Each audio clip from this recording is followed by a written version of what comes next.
this first play here, we got a good tough serve coming in, and they're trying to serve this seam right in here between Lexi and Maddie. So they're trying to attack that seam right there to make those girls fight over the ball. So we have a saying called 2 people on the ball. So we want to make sure both Maddie and Lexi are going, and then Maddie will go in front and Lexi will go behind. So we can see this here. We have 2 people on a ball, and Maddie ends up taking that ball and makes a pretty nice pass. So here we can see Ani's in a great position right in the center of the court. We want our passers to pass high middle so we can run a good offense.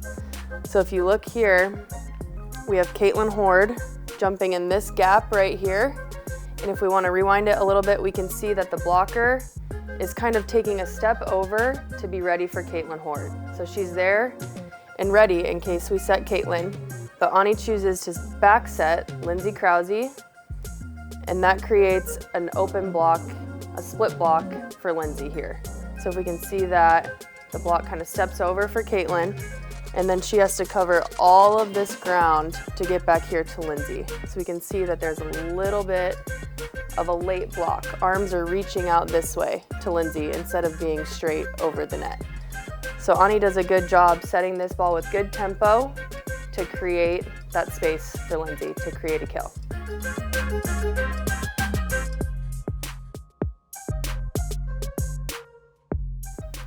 All right, on this next play, the Huskers are serving, and Northwestern over here is in rotation 2. So they've got 2 hitters over here in the front row and their other hitters over here. So what we like to do is serve in short right in here to kind of blow up this play. So these hitters are going to try and get around and make a good route here into the middle of the court, but we want to serve in here to kind of throw them off a little bit. So we have Nicklin Hames serving back there, and she's going to drop a nice short serve right in there to kind of throw off the Northwestern attack. So now we have a middle playing the ball over here who doesn't want to pass. This girl back here wants to pass, right? So we have a middle playing the ball, and it kind of takes out those hitters. So Nicklin's done her job, served it in nice and short, and taken out 2 parts of their offense. So now we know that the ball's probably going to come out here to their outside hitter. So we can see that play out. We get a nice easy dig out of it. So if we can see, our blockers are pretty ready for this attacker out here because Nicklin did a good job with her serve. So we're ready, Lexi makes a nice dig, and then we're coming back in transition, trying to keep that fast tempo, get it all the way out to the pin, and Allie makes a nice play off the blocker. So we call this a short court play. So sometimes we like to just throw the ball up tight to the net and have our attackers take advantage of the block on the other side. All right, we can see here the block is kind of reaching out, so that makes a nice easy target for Allie to throw the ball right off the block.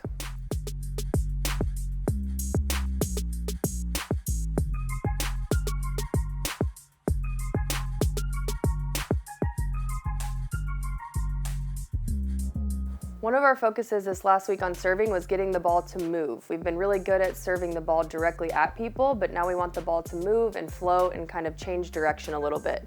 So if we watch Lexi serve here, we'll see it's kind of going one direction and then floats off to kind of throw the passers off a little bit.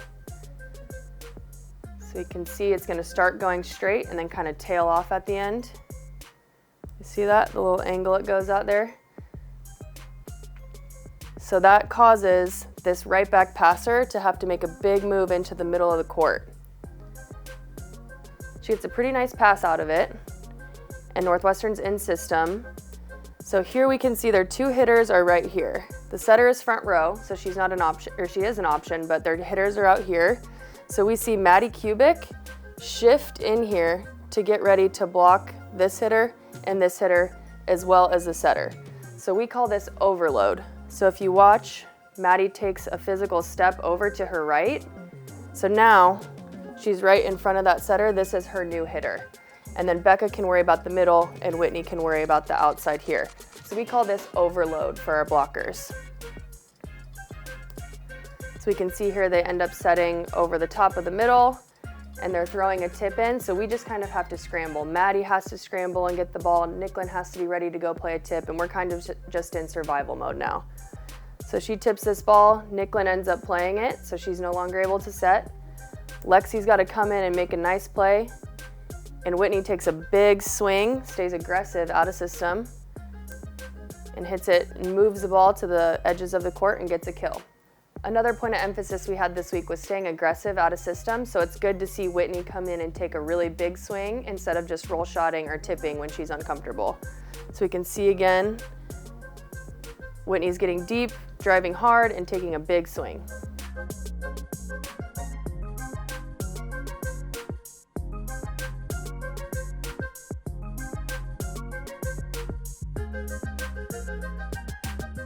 So in our system, we don't have a lot of substitutions, and that means our middles have to serve. So they've been working really hard this last few weeks on serving. So we'll see Becca here comes in and sticks a good serve and gets it to their sideline passer all the way over there. So she does a good job coming in and getting that ball to move to the sideline. Again, Northwestern's kind of in system, and we see Allie doing that overload once again. But they're gonna choose to set the ball over the top to their hitter who's really hot out here. Number 12 in set 1 was basically hitting 1,000. So we had to get ready for her and make adjustments. So we see Caitlin Horde here getting ready to block her out there. So she does what's called a X2 move. So their tempo is really, really fast. We might not have time for our block to get all the way in front of her and over. So if you watch Caitlin here, she kind of does a crossover and jumps off one leg. See that? She's going off one leg here. She does this again just because the set is super fast, and she does a good job of getting her hands into that cross court where we know she wants to hit that ball.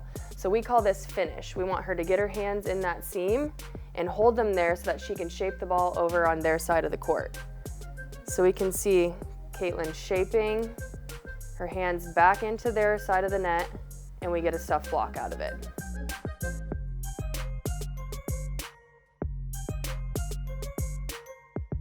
For our last play here, we have Whitney in the back row serving and Nicklin in the front row setting. So that's a little bit different from our 6-2 system where we have the setters in the back row only. So we'll see Whitney serving, and she sticks a nice serve right down the sideline like we've been talking about. So we can see here Whitney's in the back row and Nicklin's in the front row, which we don't see as often anymore. But Whitney gets back and ready to dig. And then we can see here another thing we do. Maddie kind of steps in here to help block that back row attack. So we have a system called wingman. So if Maddie goes this way, Lexi's got to cover her back and be ready for balls over here. So that's our wingman reference. You can ask Coach Cook. It's definitely from Top Gun, his favorite movie. So we have a saying, never leave your wingman. So that's what Lexi's doing here. So we can see Maddie jumps in. Lexi's got to be ready to cover her back. So she's ready to play anything up in here because Maddie kind of left her zone over here. So we've got our wingman play. And then now we have our 2 front row hitters right here, Becca and Maddie. So we saw what happened when Northwestern ran that. We were ready for their balls to come out here. We overloaded. But now we still have a third option back here, Whitney out of the back row. So normally she's in the front row, Nicklin's playing back row and setting, but now we have her as a back row attack option, which is good to keep our attack balanced. So we can see Northwestern thinks about overloading, but they can kind of read the set here. It goes back to Whitney. Whitney just misses, but this is a play that we're really happy with her being aggressive, taking a big swing again because it's not the main piece of our offense. So we can see she takes a big aggressive swing and just barely misses there.